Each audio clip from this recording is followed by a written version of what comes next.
This was the era of Doctor Who where, although I watched it, I was only doing so on DVD.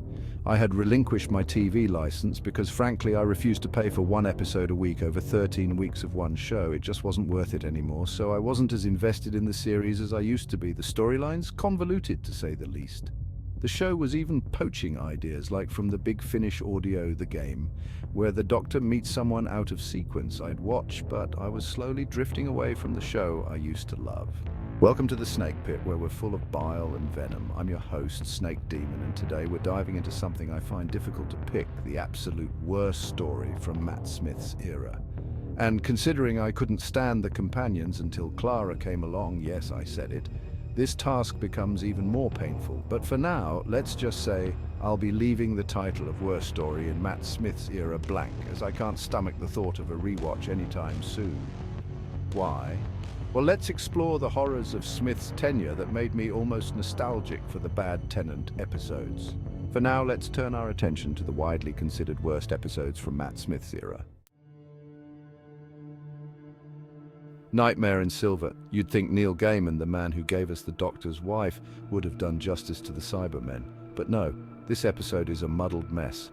What should have been a terrifying upgrade to the Cybermen became a confusing, disjointed story, with the Doctor literally playing chess with himself. The only thing this episode successfully upgraded was my desire to turn it off. Dinosaurs on a spaceship. You can almost hear the pitch for this one. It's Doctor Who, but with dinosaurs on a spaceship, as if that was enough. What we got was an overly comedic mess, sprinkled with cringe-worthy attempts at humour, and, of course, the underwhelming fate of the villain. Oh, and the title. Yeah, that's probably the best thing about it.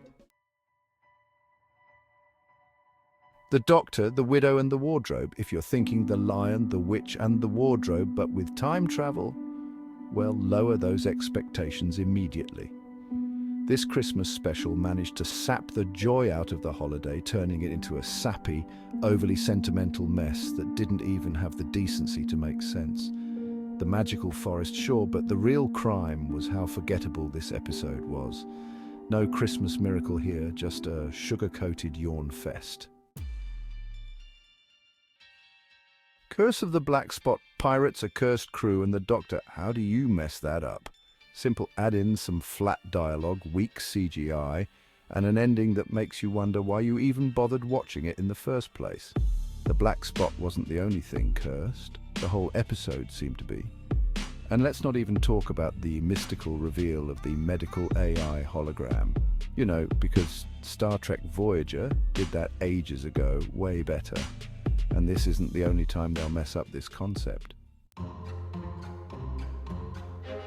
Victory of the Daleks. Ah yes, the infamous Skittles Daleks.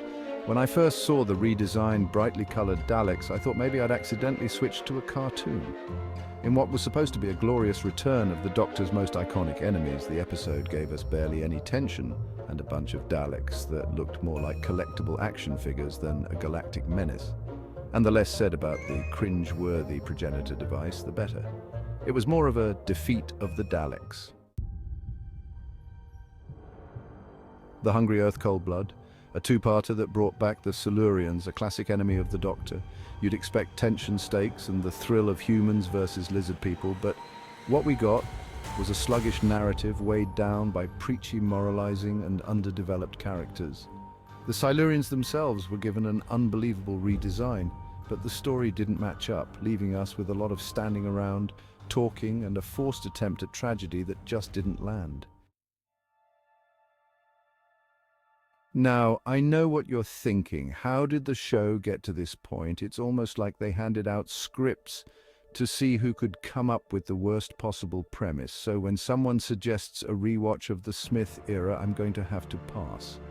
Now, it's not all bad, as there's one or two I enjoyed, and let's be honest, when one of the highlights of an episode is the Daleks looking like they belong in a candy store, or pirates whose best lines sound like they came from a bargain bin movie, we've officially hit the bottom of the barrel. But hey, at least it wasn't Love and Monsters or Fear Her.